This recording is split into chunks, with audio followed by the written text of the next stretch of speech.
Hello and welcome everyone. I'm Prachi Bhandutia from Uffizio and I'm back again with the fifth episode of our podcast series. As promised last time, we'll be discussing solutions for fleet management.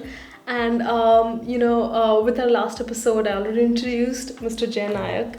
He leads the customer support team, and we got to listen to his experienced opinions on theft and idling of fuel resources, which was really helpful because it gives a perspective of like what we're dealing with, what are the problems we're dealing with when it comes to fuel management.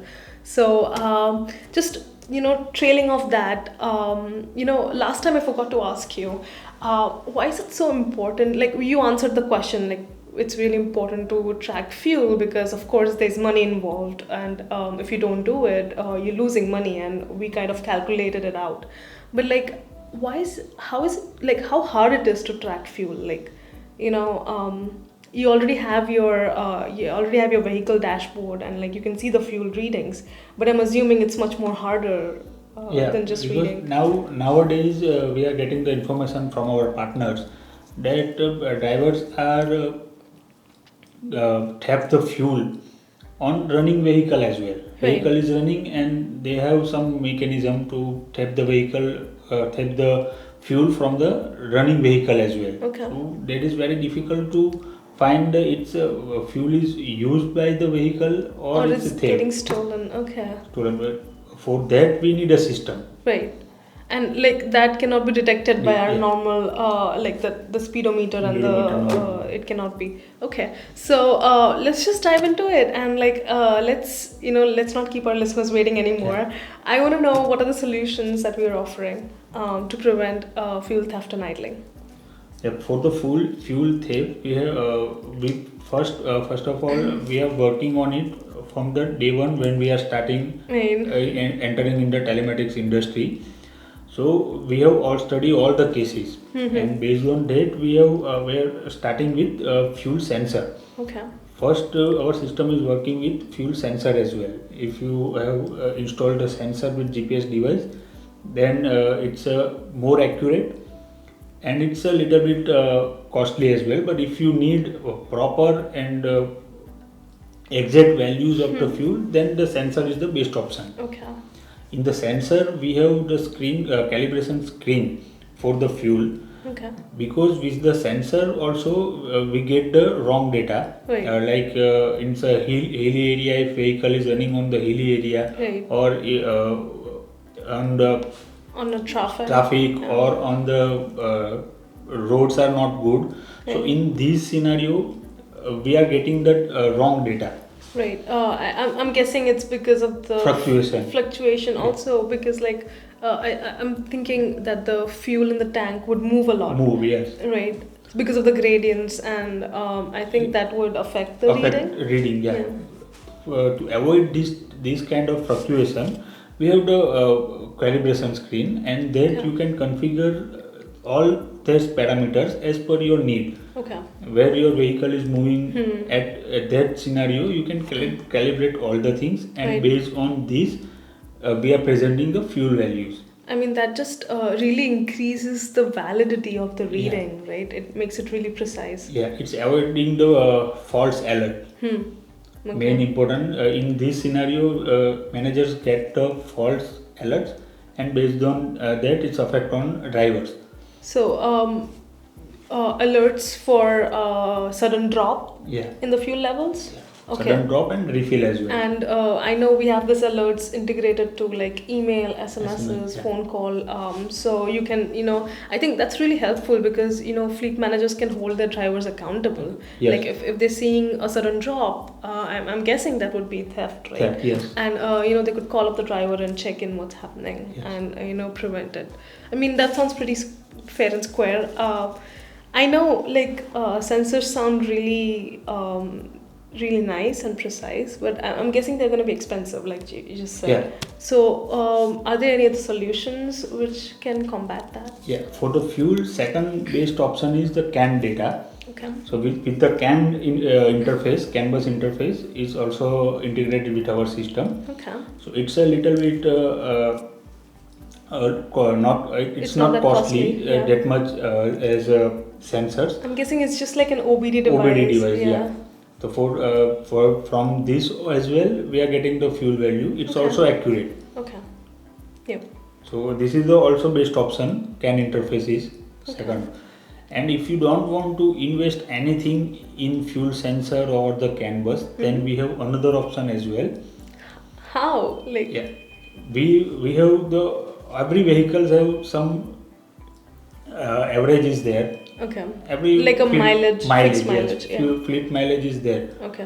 And that drivers know or managers know this vehicle have how much mileage is there. Right. So you just have to configure the mileage in our system, and Like- based on that mileage, we are calculating fuel. I mean, I know for like a personal vehicle, it would be like 25 to 30 kilometers per Kilometer. hour. And I think for larger trucks, it would be much lesser. Lesser, yeah. So you predetermine your mileage and then you calculate the fuel consumption. Yeah, if you get a sudden mileage drop, then you can identify there is some problem. Okay, so it means that the fuel is not doing, like it's not getting you're not getting the most out of your fuel resources. Okay, that's how that's pretty smart too. Yeah. It's not And- accurate, but it's a use. And I'm guessing we have reports on Reports, mileage and speed and distance and Yeah. fuel, so you can calculate. I think our system auto calculates mileages as Yeah. well. Okay, that sounds pretty cool. I really, I was just thinking that since fleet managers have so many, like they're not handling one or two fleets, right? Yeah. And it's impossible for any person to continuously monitor fuel for like 24 hours. Like, so how do we present all this information? Like, do we have reports? Do we have analytics?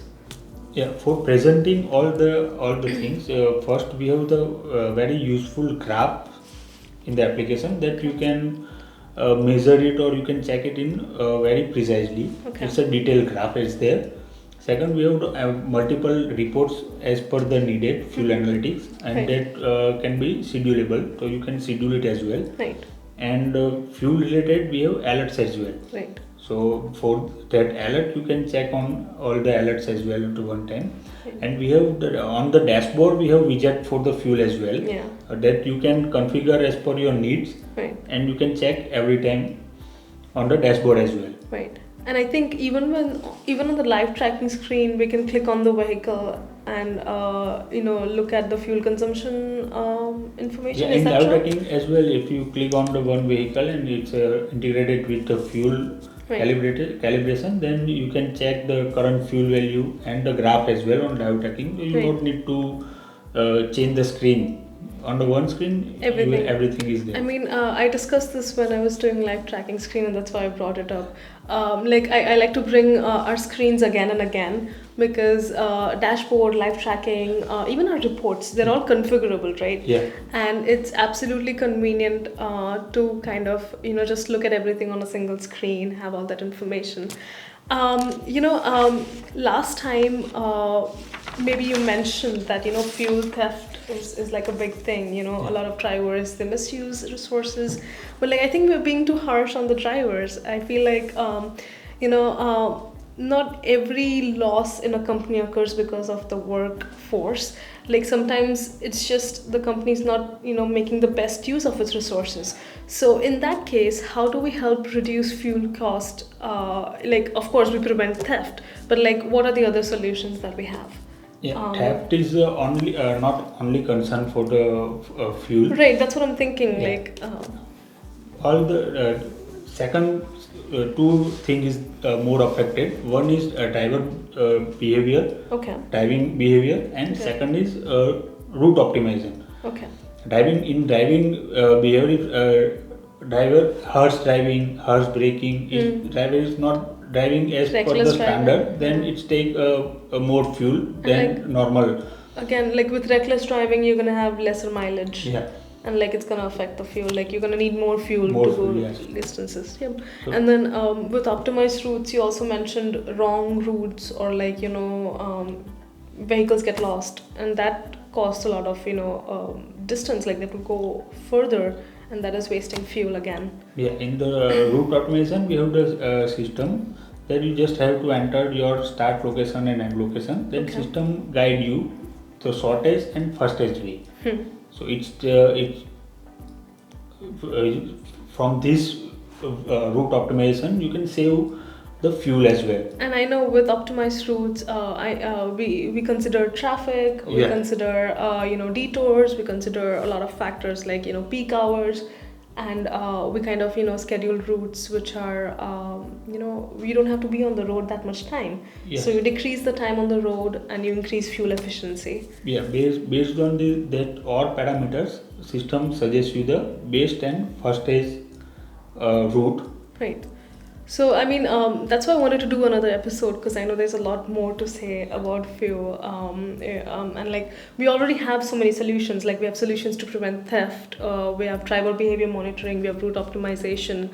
And even with fuel management, we have so many configurations, we have so many precise metrics that go in. It's just, we could go on and on. But I really want to thank you. I think we covered a great deal of information again, and thank you for coming and talking to our listeners. Dear listeners, thank you for listening to us. And if you think we missed out on anything or you want to suggest topics for podcast, please visit our podcast page at uffizio.com and leave us a question or like reach out to us, and we'll be happy to talk back to you. Thank you so much. I'll see you. I'll see you with another episode, and bye bye. Take care.